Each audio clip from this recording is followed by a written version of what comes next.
So that moves us on to the next piece, Beach and Bay Report.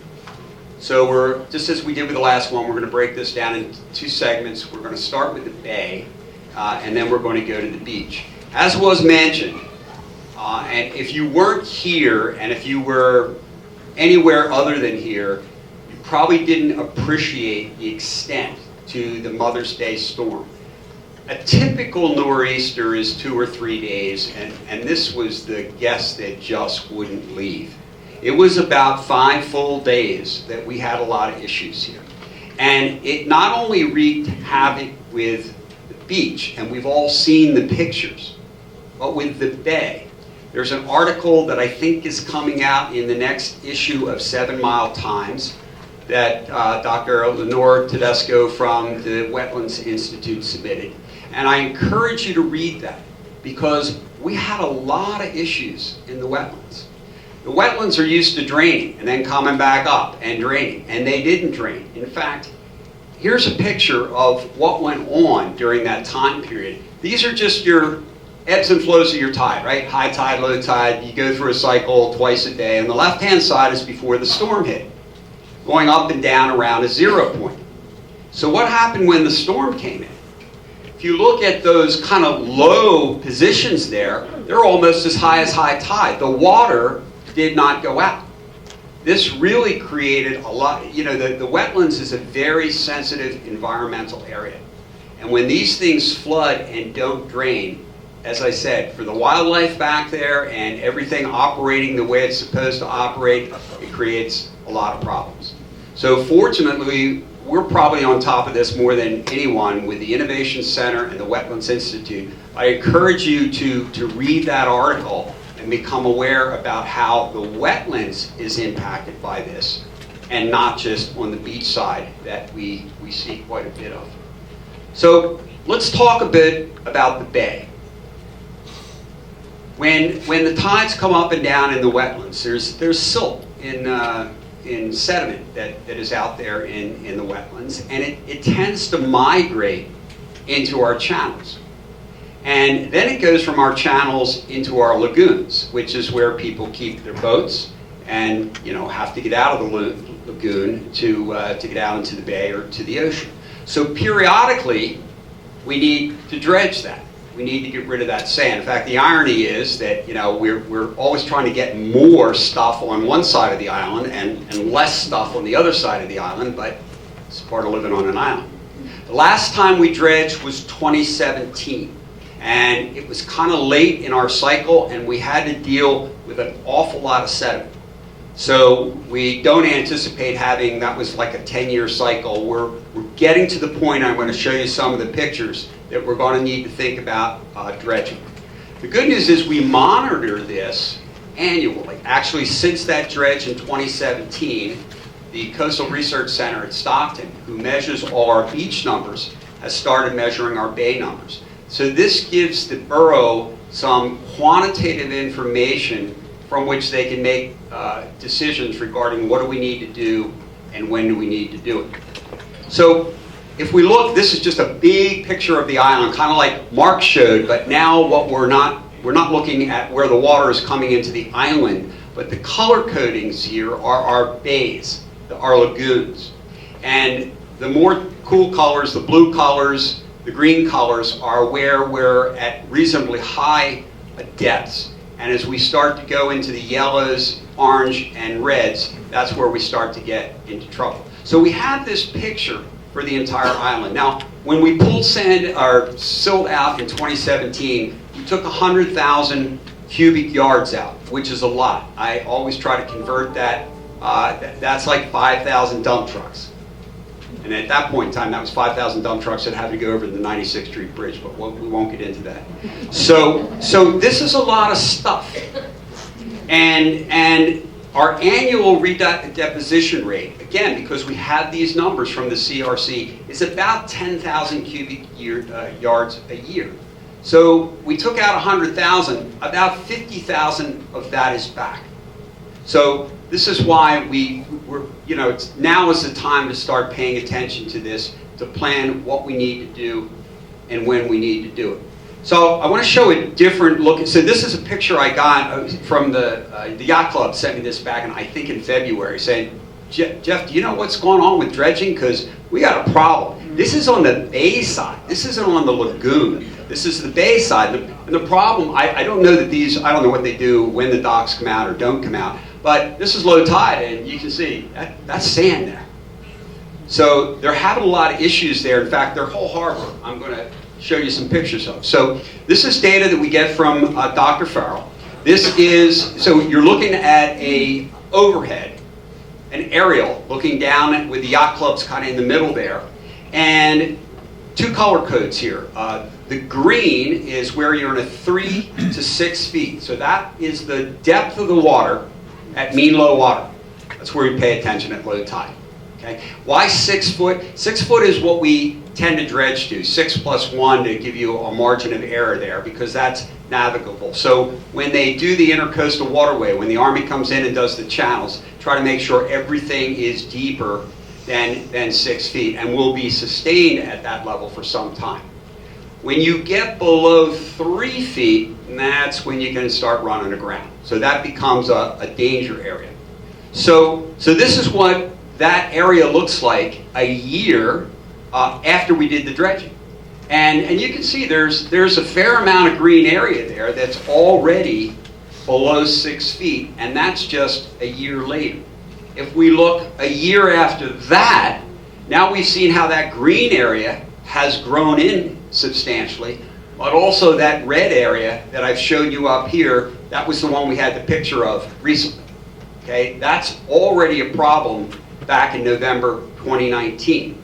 We advance another year, and now what we're doing is we're starting to come in around the land side on the inside of the bay here. Of course, this is where people keep their boats. So the fact that the whole middle is okay, but you still got to get in and out of there. And then our last reading that because of weather we didn't get till January, but this was January 2022, and you can see now we're starting to have some less than 3 feet areas all around the inside here. And again, this is where people keep their boats. And a different one, last view that I'm going to show you of this, and this is really great that Stu has, with some encouragement from others, has changed the ways showing some of this. This is now a picture from 2022, a little higher definition, where we're color coding the whole area here, and you can see those red areas that I had indicated before, but you also see the orange area there. This is the next to go, and you can't get in and out of here if that area starts to close in. So what this, and we have this for each and every one of our 8, I think, lagoons. So what this gives the borough, and folks like Mark that get involved with this as well, is quantitative information about what's happening, what we need to do, and where we need to do it. So this is a really good planning tool, but it's also a good visual to let you know. And I guess there's no reason, I don't know, we put these on the website, right? People could go out and look at their lagoon and look at this kind of image and see exactly where things are. So you just kind of know what's coming. The final thing I want to say about this is, and again I want to give a shout out to the wetlands, is when we got rid of the sand, the silt in 2017, it went to a landfill. And landfills are closing, and it's expensive to put stuff in landfills, and you've got to do the environmental. So it's very important that we find a better use for this. And that's one of the things that the wetlands and other, they call it beneficial use. We have to move it. A lot of it came from the wetlands. So sometimes what you can do is spread it back over the wetlands, give it back in kind of a thin spread. What they did recently, I think, with the Avalon dredge is they actually rebuilt some of the nesting areas, which is very, very important for the birds. They have to do things a little bit differently. But now we're taking this stuff that we need to get rid of, and we're actually using it beneficially. But again, you have to plan for this, because everything has to be permitted. And when you put it back on, you have to measure chemical properties, physical properties. We have to do all of this. So, but again, if you know what's coming, you can plan for this, and we can do a much better job. And that's actually what the borough is doing but working close, I mean, we're just really, really lucky to have the wetlands right across the bridge and helping with all of this. So with that, I want to shift over to the next guest speaker we have coming up. Just give you a little intro on the Stone Harbor beaches. This was a picture I put up on our poster last year, but I grabbed the one on the far left. That is 98th Street, 103rd looking, 1998, 103rd Street looking towards the pavilion. This is what our beaches looked like in 1998, the winter of 1998. We had some bad storms. The rocks that many people don't even know about our rocks were all exposed, and it was just water. The picture on the right I took last spring. So how do we get from one side to the other? And the picture in the middle is the big dredgings, the what's called the hydraulic fills that we do. There was a program started shortly after 1998, I think around 2000. The Army Corps of Engineers, Department of Environmental Protection in New Jersey. It's a 50-year plan, so we're coming up to being about halfway through it. But our beaches were completely manufactured, reconstructed, with a template that the Army puts together about how wide your dune is, how high your dune is, how far out things go. And a key piece of this is periodic fills. Anybody that's seen a fill, you know, you come down either after a storm or months later and you go, wow, half of it disappeared. That was a waste. That's exactly what's supposed to happen. It goes off and much of it comes back in, but some of it goes down to the next beach and comes back in. And when it doesn't just go from beach to beach, so if you ever have the chance, if you haven't seen it before, when you're sitting in the council room in Borough Hall, there's a big picture of the island on the wall. You look at that picture of the island, you go down to where today the point is, well, I shouldn't say today, 2 months ago where the point was, it's just all water. You look at that picture, it's just all water. And now it's all land. Even after that storm, it's all land. That's because all the sand we're pumping in has ended up on the point. So one of the beneficial uses of this sand that has disappeared is it's rebuilt our point, which is a huge environmental nesting area and everything else. That's why it's roped off a lot. So we've got a huge benefit. Even the sand that's disappeared has rebuilt the point. And the point is critically important because during Sandy, a lot of natural nesting areas disappeared and have not come back. So the Stone Harbor Point has always been critical, but even more critical than it was before. So these fills are very expensive. Fortunately, when all the things are working properly, they're heavily subsidized by the state and federal government. But we missed our fill in 2019 because we had some litigation issues with Hereford Inlet. And it doesn't look like those issues are going to go away. So we have some concern about the next fill, which will probably be this winter or maybe next spring. So you guys have seen what the beaches have looked like if you've been down there. But actually the bottom right, this was a picture from last year. This is just not a this year occurrence. Last year, this is the 108th Street concession stand. This year, we didn't even try to put the concession stand down there. But this is what we had to do to it last year. Bulkheads, top left, are showing up that we haven't seen for quite a long period of time because of sand erosion. And gullies are working their way through the system because a lot of sand has moved offshore. So I want to end on a safety note. The storm that we had has really created a condition on our beaches that is very, very dynamic. We have these gullies that are running up and down pretty much the entire length of the beach. And when they fill up, you have to worry because kids go out in the sandbar and they come back in, it's a lot deeper than it used to be. But the bigger problem is when they start to drain. That water has to go somewhere. And it finds a little river outlet, and that's called a rip current. And we've all heard on the news what's been going on up and down. We've had a couple after hours rescues here. So everybody has to sensitize themselves, their kids, their grandkids. Only swim on guarded beaches. The guards aren't there, you shouldn't be in the water. And everybody's got to do their part on that. The other piece I want to mention is the point. There was a huge amount of sand loss down at the point. And the point is a good area. It's a beautiful area. It's a good area to stay away from right now. It's going to be back. Things are going to get taken care of, and all the work is in progress right now. This is a good time not to get down to the point. So with that, I want to introduce our next speaker. Doug Gaffney is Vice President and Deputy Coastal Practice Leader for Mott MacDonald. He's a member of the Mott MacDonald's Climate Change and Sustainability Steering Committee. He is now providing consulting services for the borough regarding all of our beach activities. Prior to Mott MacDonald, Doug worked with the Army Corps Engineers, the Navy, and Army Corps in particular. I mean, they're the ones that help us out down here. So it's good that Doug has inside knowledge from being there of how things operate.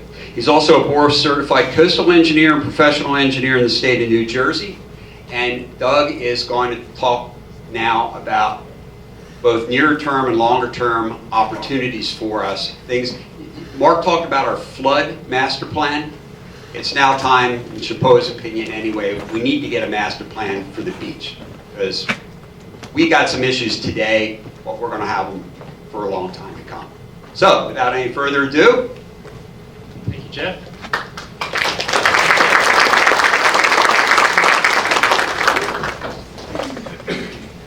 Good morning, and thank you for inviting me. I appreciate it.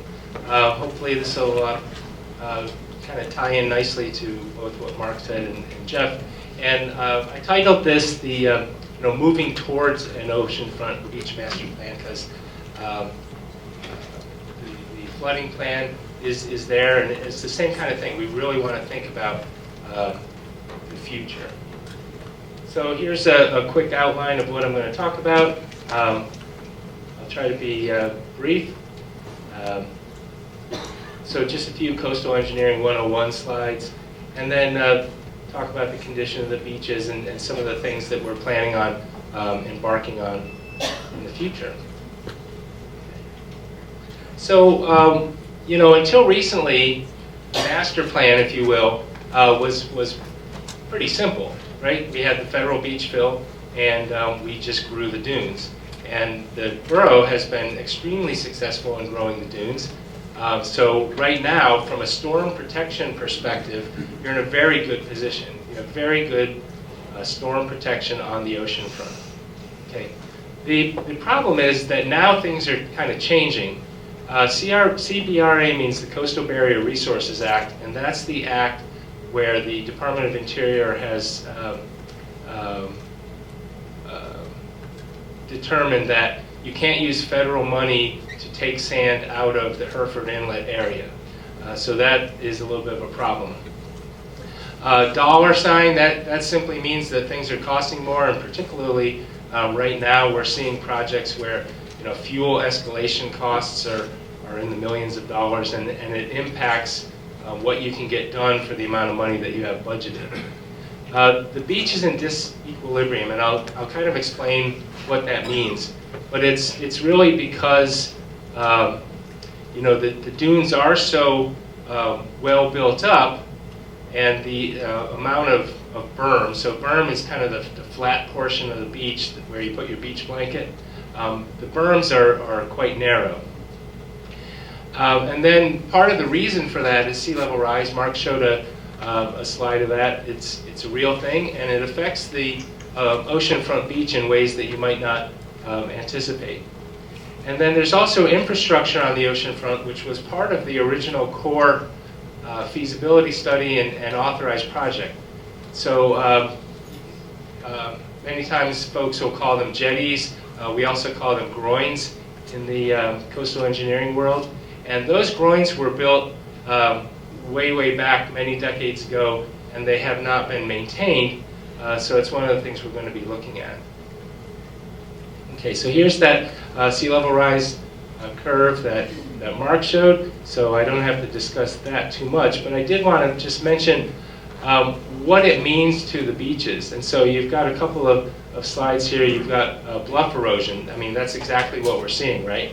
On the center portion of the of the borough, we have exactly that, because as the sea level rises, storms impact the portion of the beach in a different location than what it was originally designed for.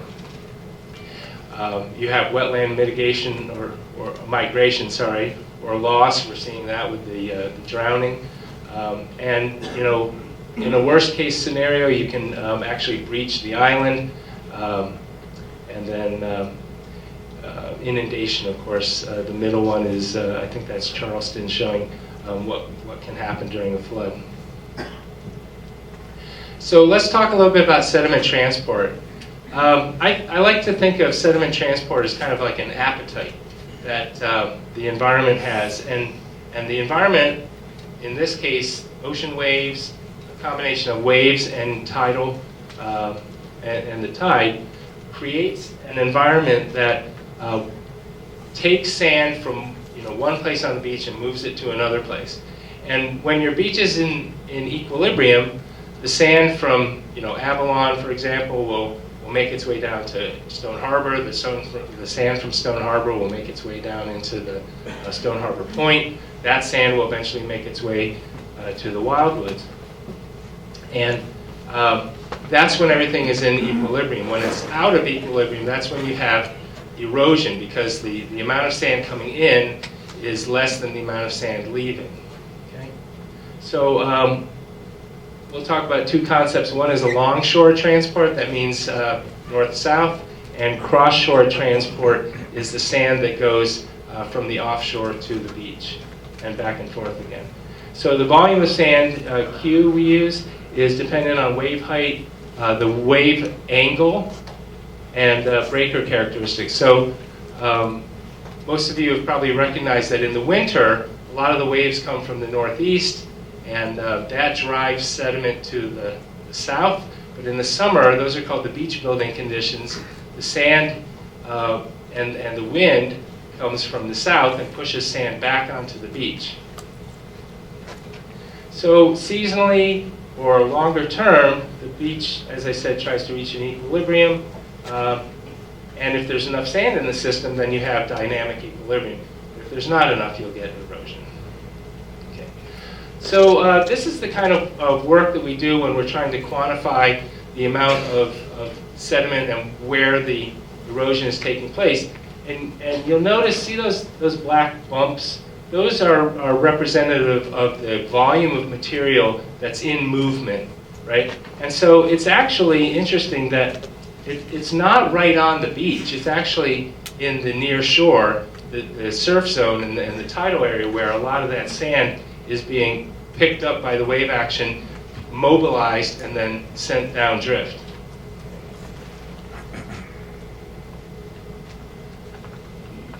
So if the climate changes, and by climate, we can talk about storms, the magnitude of storms, sea level rise, those are things that are related to climate. Then the amount of this erosional appetite will possibly change. So, and if the sea level rises, then the erosion takes place at a different part of the beach. So beach nourishment feeds that appetite and changes it temporarily. So let's take an extreme example though.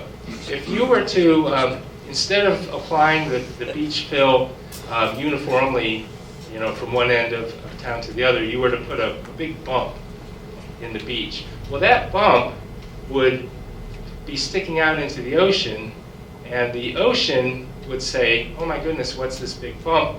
It causes changes to the direction of the waves, and that erosion is really rapid, right? So that's why you typically don't, put the sand in a big bump. You lay it out.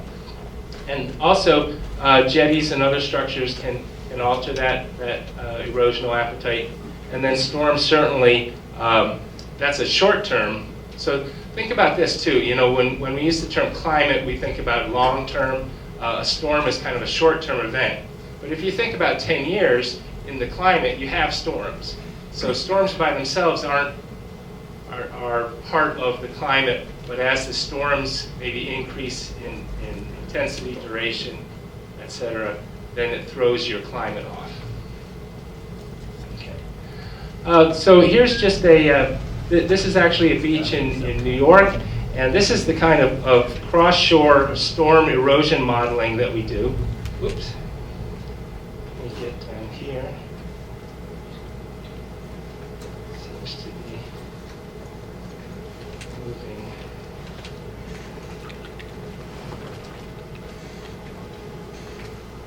Can't get the animation to go.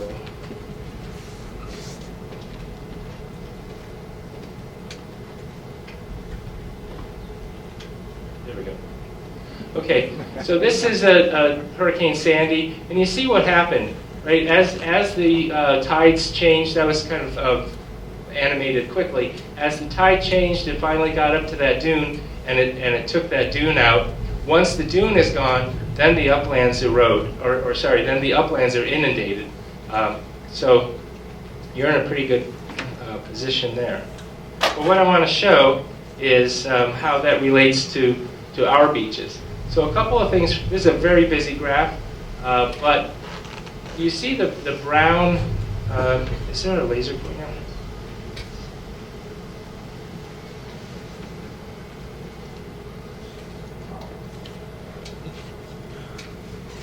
There we go. Good. So do you see this line right here? That's the original core dune and beach fill template. Okay. So back in 1998, the picture that Geoff showed, where there was rocks and then water, this was quite a beach that was put in there. That's a huge volume of sand, right? And that's a good protective structure. So over the years, the borough has been very successful in growing their dunes. This is the condition of today, and you can see that it goes back and forth a little bit. But you see how steep this is. You see how right here it's quite steep, and then this material here is really what you want in order for your dune to be stable. This is the berm, okay?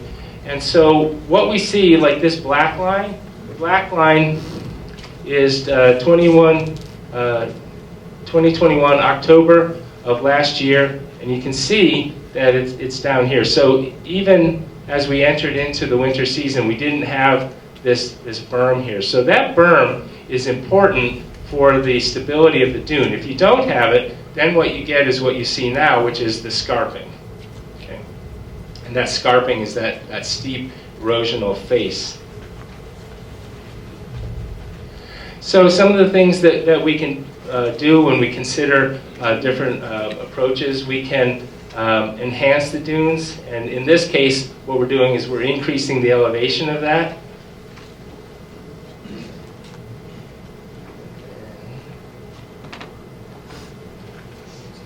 So what happens if you run that same storm and your dune has been increased in elevation, eventually the storm comes up, it erodes the dune a little bit, but it doesn't flood the upland. Now, sea level rise, here's that impact I was talking about. In the year 2100, there we go, even with your enhanced dune up to 13 feet, it still overtops and then inundates the upland. So that's the impacts of sea level rise. So I did want to talk briefly about the present conditions of the jetties in Stone Harbor. You can see here when they were built and how they were constructed. 1950s, quite a few of them were constructed. And they were constructed by the New Jersey, they had different names back then, but it's basically the DEP. So Department of Conservation and Economic Development.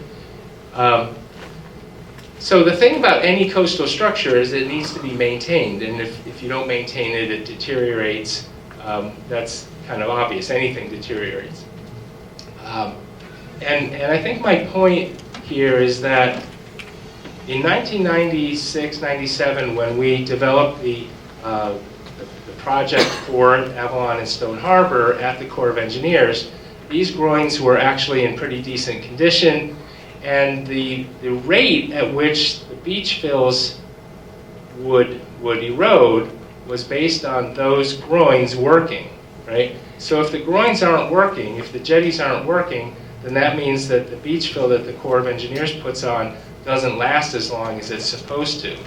So if you can, there's a kind of a buzzword for this, increase the residence time of the sand on the beach. If you can increase the time that that sand stays where the Corps put it, then you've just bought yourself a whole bunch of sand, you've saved some money, right? So that's one of the things we're going to be looking at as well. Here's an example of one of those groins, or jetties. So this is 106th Street. It was built with 230 feet of timber. That's the, I'm sure many of you have seen these on the beach. And then here's the stone groin, the head of the groin. And it's supposed to look like this. It's supposed to be 14 foot wide, and it's supposed to be at an elevation of +7, but that +7 is NAVD88, so it's a different datum. So it should be about maybe +8.5 or so. And clearly it's not. So when the template erodes, that groin should be helping to hold sand in place longer, and it's not. So we'll switch now to current condition of the beaches. As you all know, we lost quite a bit of sand during this Mother's Day storm. So prior to the storm, over the winter, we had lost about 62,000 cubic yards. Then we lost an additional 200,000 cubic yards during that storm. And at the time I wrote this slide, I said it is hoped that some of the sand will return. Thankfully, a little bit has. And that's this area right here.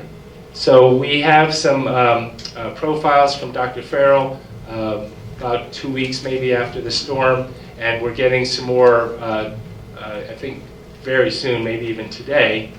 And hopefully this portion of the beach is really important, because this is where you put your beach blanket. This is what creates stability for the face of the dune. That's the dune here. And then you can see these on these datums, this is mean low and mean high, so that's the change you see every day when you're out on the beach. And high tide line, HTL, 3.11 feet, that's the line at which the Corps has jurisdiction over the material. So this is an important point, that the Corps of Engineers basically has jurisdiction for anything that's done from here down. Okay? So even if we have a general permit in the borough for beach maintenance, that permit is only valid from here up. So you can see we're not working with a whole lot of sand to be able to do much beach maintenance. So here's a image of, which one was that? 108th Street, right? So that's 108th Street. You can kind of see where at the dune crossover, there's this vertical scarp, and then some efforts by DPW to make it as safe as possible for people to get on and off. Here's 108th Street, and you can see the same thing with the Corps template, right? So this was the original Corps template.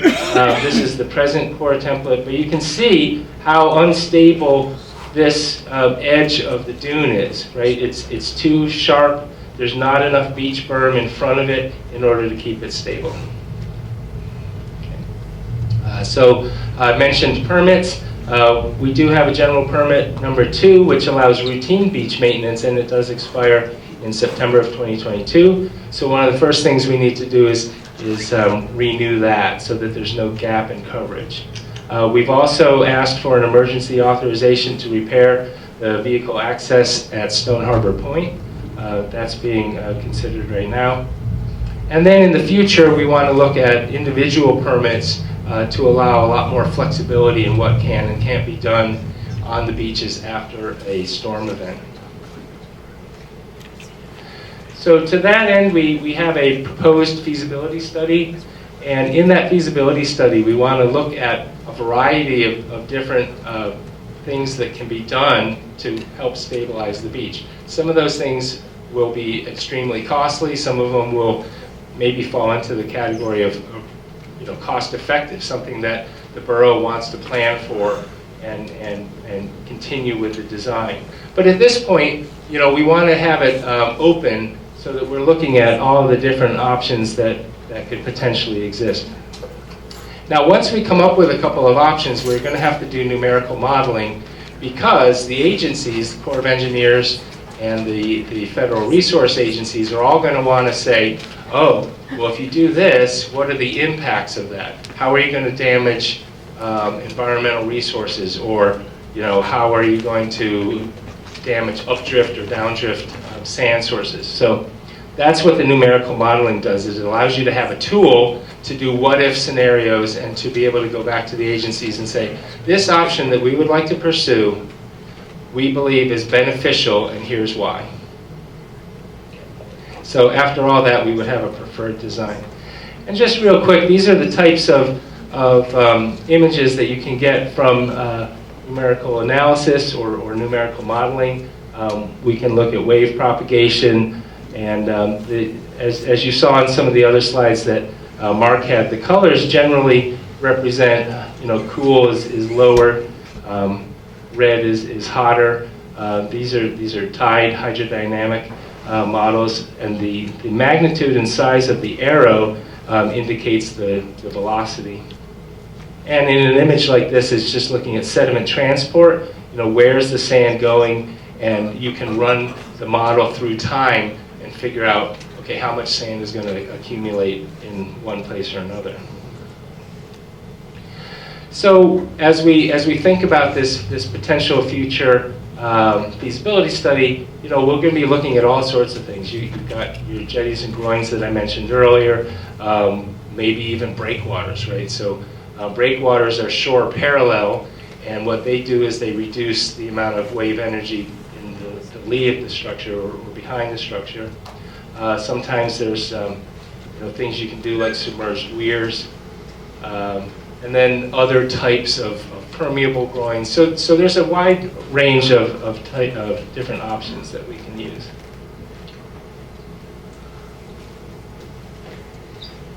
And then maybe the category of non-structural as well. Some of those things might mean beach scraping like they're doing in Avalon.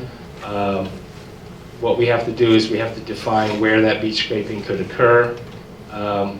There's a concept of winter sand harvesting, where during the winter you can accumulate sand through a series of sand fencing, and then in the spring remove that and place it on the beach.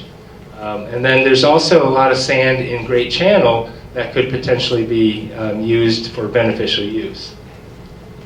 And I've even heard the idea that maybe Cape May County should buy a dredge in order to have that capability local without having to go through each municipality having to do their own contracts, and that can be very costly.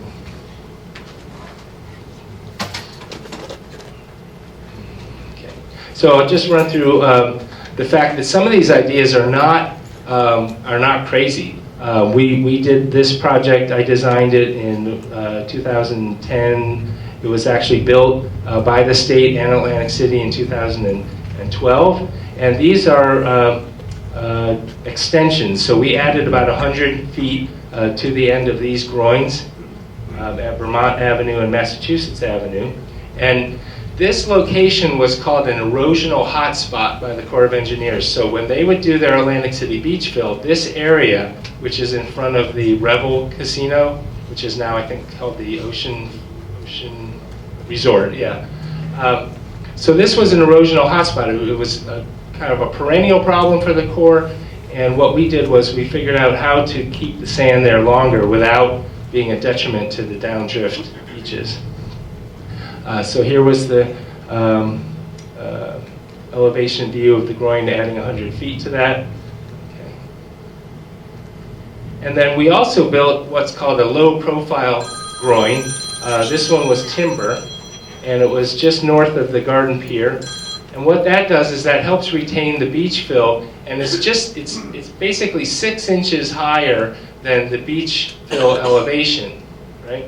So it doesn't work to retain a lot of sand, but it just helps as the elevations kind of go up, back and forth, it helps keep that elevation of the beach at the right level. Okay, and that's the construction of that. So if you recall from the some of the jetties that you have on your beach, the first portion of it is timber. It's really the same design, same construction. This entire groin actually went out and met a, oops, I took the slides out, but it met a sill which would also trip the wave energy coming into the beach. So I think that whole project was about $11.5 million or so. So you know, some of these things are fairly expensive, and they have to be considered against the benefit that it brings to both the state feds and the borough. So in summary, you know, the dunes that you have are in great condition, but the beach is presently in disequilibrium. So that's kind of the guiding force for, you know, how to work with the Army Corps in order to make this next beach fill as productive as possible. And we do believe that it's coming this winter. You know, unfortunately, with the cost of things going up, the cost per cubic yard of sand obviously is going up with it. But the good news also is that the Army Corps is looking at alternative offshore sand sources to replace the fact that presently we can't take sand from Hereford Inlet. So what we plan to do with the feasibility study is to have those model results, and that will put us in a position where some of these things can be permitted, because you know, sometimes when you say permitting, kind of strikes fear in you, and you're like, oh, we can't get that permitted. But you can if there's a valid reason and if you persevere. Okay, so that's the cost effectiveness. So thank you very much, Geoff. Thank you.